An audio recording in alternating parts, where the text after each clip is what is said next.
One of the most slept on players on the Knicks right now is Ignas Brazdeikis. Unfortunately, because of the logjam on the Knicks, Iggy didn't get much burn this year. But the Knicks placed him in the G League and he absolutely dominated. I think Iggy is very underrated and has potential to be a very good player at the NBA level. And in this video, I'm going to explain why. Before we continue, I just want to say thank you to everyone who's supporting the channel as I just hit 1,000 subscribers this week. Now that summer is here, I'm going to start producing videos at least 3 to 4 times a week. With that said, let's go ahead and get started.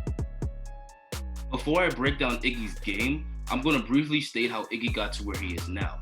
Iggy played 1 year at Michigan before declaring for the draft. On Michigan, Iggy put up about 15 points, 5 boards, and an assist a game on 46% shooting from the field, 39% from 3, and 77% from the free throw line. Despite the fact that he put up good numbers on good shooting splits, he fell to the second round because scouts still viewed Iggy as a very flawed prospect. They viewed him as a below average athlete and they believed his lack of athleticism would hurt him on the next level. Also, while Iggy is a very good scorer, they didn't like his lack of playmaking. Despite these flaws, the Knicks were very high on Iggy as a prospect and they drafted him with the 47th pick of the 2019 NBA draft. In Summer League, Iggy showed flashes of what made him such an intriguing prospect, including a 30-point game on the Phoenix Suns. Unfortunately for Iggy, he didn't get many opportunities on the Knicks during the regular season. You see, the Knicks foolishly loaded up the roster with veterans and as a result, Iggy was glued to the bench. The only time he played was during blowouts. As a result, the Knicks sent Iggy to play in the G League for the Westchester Knicks. This was actually a great opportunity for Iggy because even though the G League is a lower level of competition, being the man for the Westchester Knicks was way better for his development than just riding on the bench. He took that opportunity and absolutely ran with it. In the G League, Iggy showed what scouts already knew about him, that he was an extremely confident, well-polished scorer. Iggy also improved other areas of his games while he was down in Westchester. Through 24 games in the G League, Iggy put up 21 points, 7 boards, and 3 assists a game on 50% shooting from the field, 34% from 3, and 69% from the free throw line.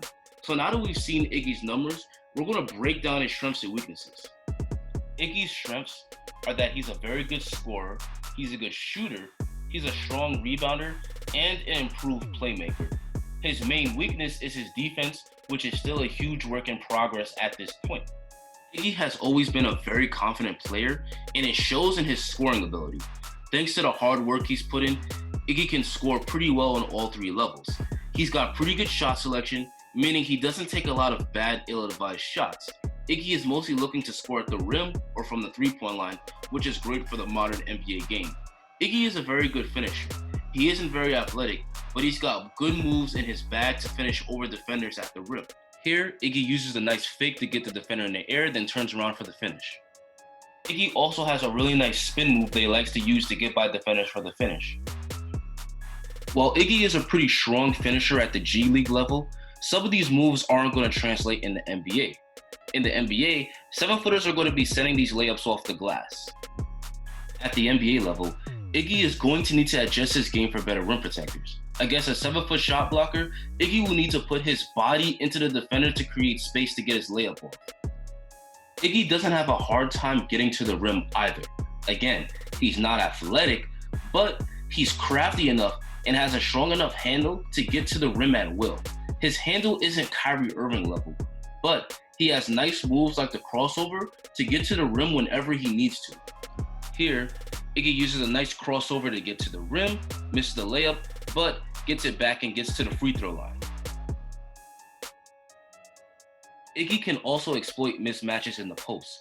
If Iggy ever ends up with a smaller guy on him, it's automatic points. Iggy is also a pretty good shooter. I know his 34% shooting from 3 doesn't look that impressive, but I believe that is due to his shot selection. As the main shot creator on his team, he took a lot of tough pull-up 3-pointers. When Iggy is spotted up, his shot is money. If Iggy gets more open looks in the NBA, I think he'll shoot at least 37% from 3. Iggy is also a pretty strong rebounder, evidenced by his 7 boards a game. He boxes out and he knows how to be at the right place at the right time to get the board. While in the G League, Iggy also improves his passing. In Michigan, Iggy was known to have major tunnel vision.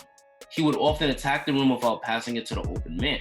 In Westchester, his playmaking really improved and he often used his scoring ability to get his teammates open looks. Iggy also turned himself into a really solid playmaker out the pick and roll.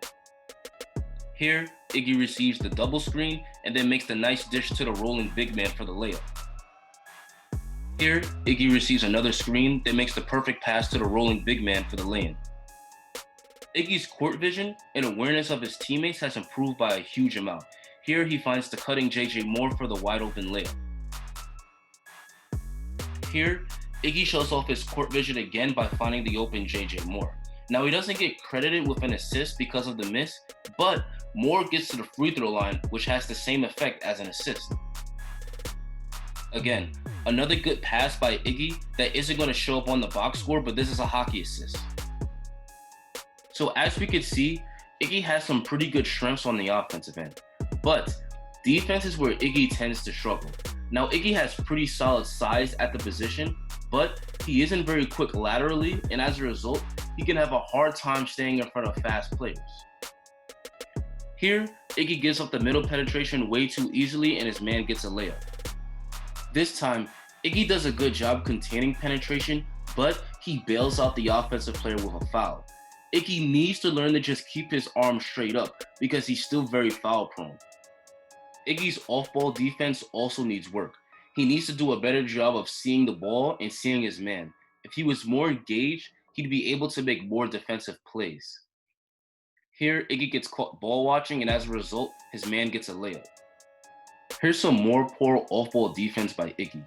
Iggy leaves his man wide open on the corner to provide help defense in the paint that isn't even going to be needed. Iggy is out of position, and now his man, Justin Anderson, gets a wide open three that he splashes.